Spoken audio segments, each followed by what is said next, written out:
سلام، طاهری سفر هستم و با اخبار امروز دوشنبه 16 ایون همراه شما.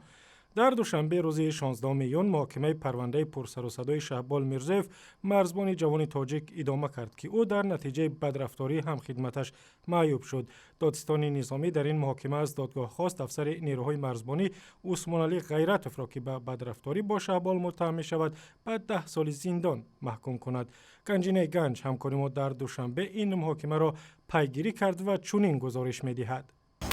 بله طاهر، در محاکمه امروز بحث درباره چگونه معیوب شدن شهبال میرزویف ادامه کرد و دلشاد اسلاموف دادستان نظامی با ذکر دلیل و وجه از دادگاه خواست که عثمان علی غیرتوف متهم اصلی در قضیه لطوکوب شدن شهبال میرزویف به 10 سال حبس و با ادای جزا در زندان نظامش سنگین حکم تعیین کند.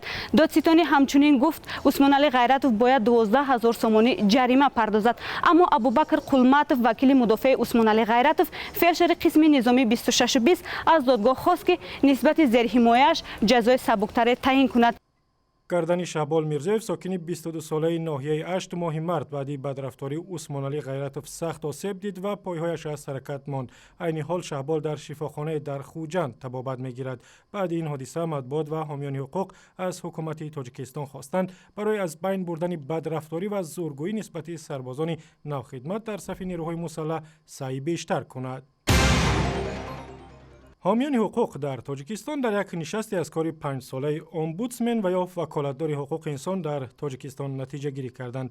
ظریف علی زاده وکالتدار حقوق انسان که خودش هم در نشست حضور داشت گفت تنها سال گذشته بیشتر از 2000 نفر از رعایت نشدن حقوق قانونی و برای دادخواهی به آنها مراجعت کردند که این نشان دهنده اعتماد مردم به نهادیان هاست. او گفت بعد دخالت وکالتدار حقوق انسان مقامات رسمی مشکل مردم را حل می کنند، اما عین زمان حامیان حقوق گفتند که وکالتدار حقوق انسان در تاجیکستان اکثر وقت در برابر قانون شکنی و بی احترامی به حقوق انسان در تاجیکستان خاموش است.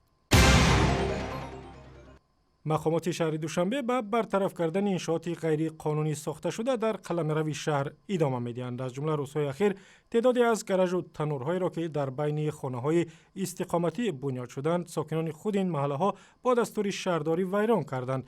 مقامات رسمی پایتخت میگویند بنیاد تنور و گراژها در بین بناهای استقامتی مخالف معیارهای شهرداری و معیارهای بی‌خطری است. مقامات پایتخت دوشنبه در گذشته نیز از ساکنان بارها خواسته بودند که انشاءات غیر قانونی بنیاد کردهشان را از بین خانه‌های استقامتی بردارند.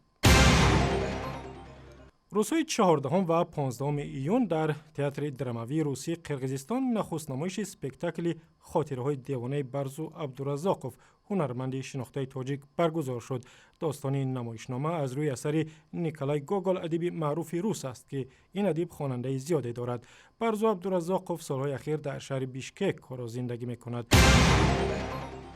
رسول باقیف یکی از پهلوانان معروف تاجیکستان با برگزاری درس‌های گوشتی به گروه از گوشتگیران از ناحیه حصار و رودکی و شهر دوشنبه هنر نبرد در مسابقات سطحی بین المللی را به آنها نشان داد. درس‌های مخصوص برای ورزشکاران در تالار ورزشی تاج فایتر شام 15 ایون صورت گرفت. رسول باقیف برنده مدال برنجی المپیاد پکین در جودو تا کنون در مسابقات بین المللی جودو پیروز آمده و از جمله سال 2011 نشان طلای جام جهانی جودو را در وزن 73 کیلو به دست آورده است. رسول باقیف عمدتاً در روسیه و تحت سروری مربیش پاول ولادیمیروف تمرین می‌کند. و ویدیوی کامل و اخبار از این هم بیشتر در وبسایت رادیو آزادی، در صفحه‌های ما در فیسبوک، توییتر و یوتیوب و هم زمینه مخصوص رادیو آزادی برای تلفن‌های همراه.